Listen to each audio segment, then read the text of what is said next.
Stop the scrolling. Close the tabs. If you've spent the last 2 years listening to the noise, the hype, the endless, half-hearted reviews of Apple's spatial computer, then you know this one question has been hanging over the entire project: is it finally time? The original Vision Pro, with its M2 chip, was a revolution tethered by a frustrating reality. It was amazing. But it was also heavy, hot, and felt, frankly, like a $3,500 beta test. It was a glimpse of the future that few could actually live in. But now, the M5 is here. This isn't a spec bump. This is a complete re-engineering of the promise. I've spent the last month living, working, and breathing in the M5 Vision Pro, and in the next 30 minutes, I'm going to tell you the unfiltered truth about what it's like to finally step into the world Apple promised. We're going to cover the 3 non-negotiables: comfort, performance, and the killer app. And I promise you, what I found changes everything. The single biggest barrier to entry with the original Vision Pro wasn't the price. It was the pain. You couldn't wear it for more than an hour without feeling like your head was in a vice. The solo knit band was a technological marvel, but a torture device for your forehead.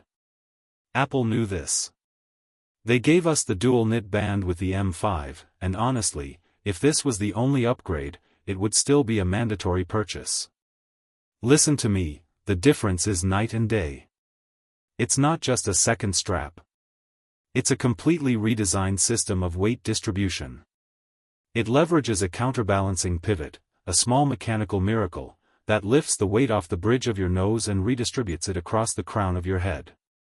The feeling of pressure is gone. It's replaced by a subtle, distributed weight.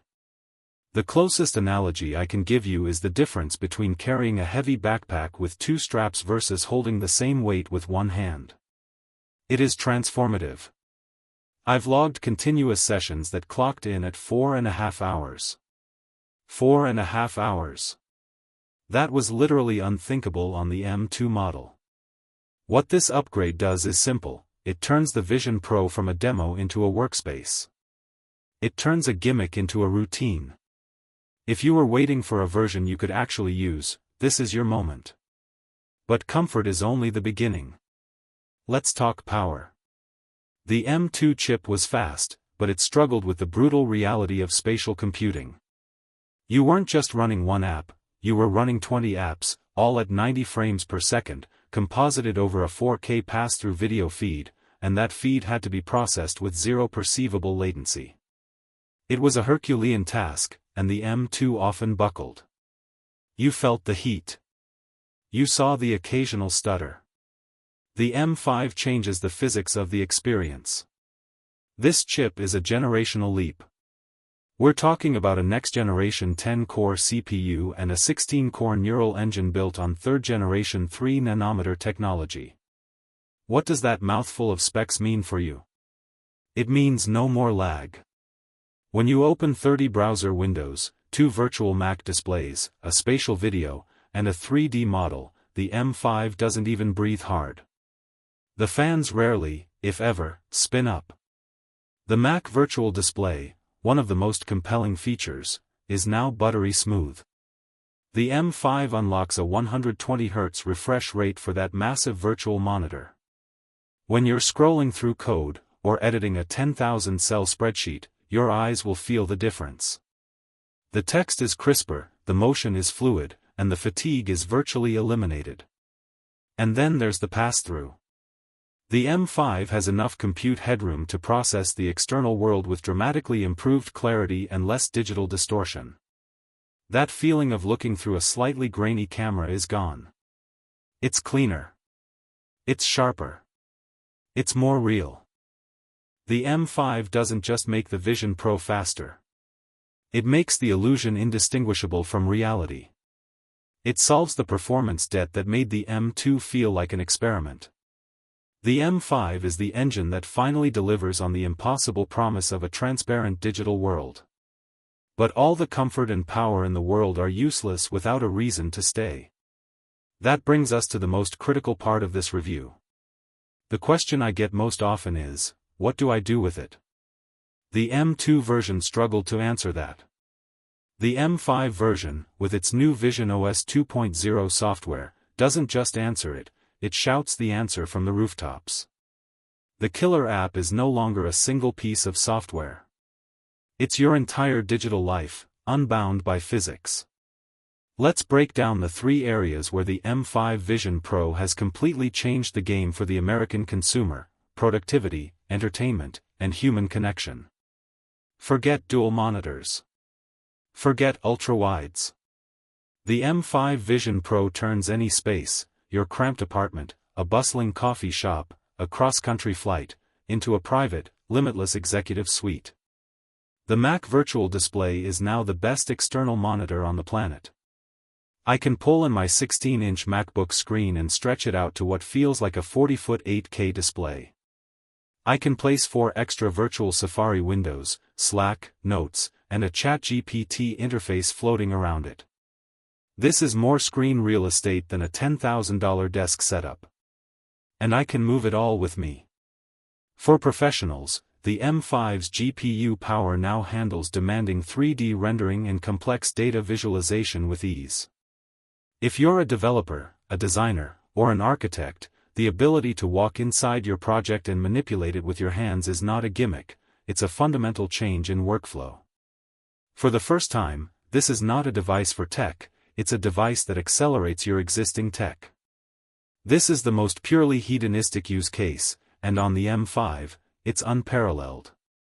When you launch a movie in one of the cinematic environments, the experience is not watching a movie, it is being enveloped by it. The M5's enhanced rendering means the already spectacular micro-OLED displays push 10% more rendered pixels. The image is sharper, the blacks are deeper, and the 120Hz refresh rate ensures zero motion blur. Watching Dune or Avatar in this thing is a religious experience. The screen feels 100 feet wide, the sound is coming from everywhere, and the world around you simply vanishes. You are alone with the content. And then there's spatial video. The ability to relive your own memories, a child's birthday, a vacation sunset, in full, 3D, lifelike fidelity is the emotional core of the device. The M5's neural engine makes converting your old 2D videos into stunning spatial content nearly twice as fast. It makes a private moment feel like a time machine. But wait, there's one piece of content that was missing from the M2. Gaming. The M5 is the first Vision Pro that is truly capable of high-end VR gaming. The performance is there, the latency is low, and with major studios finally committing to native titles, the entertainment landscape has officially broadened. The M5 finally makes the Vision Pro an all-in-one entertainment device. This was the most controversial aspect of the original Vision Pro. The personas, the digital avatars, were uncanny. They were awkward. They looked like the ghost of you, rendered at 480p. The M5, combined with Vision OS 2.0, has almost entirely solved the uncanny valley problem. The new persona capture process is faster, and the M5's sheer processing power maintains a hyper-realistic, dynamic model of your face in real time. The eyes are more expressive. The mouth movements are more natural.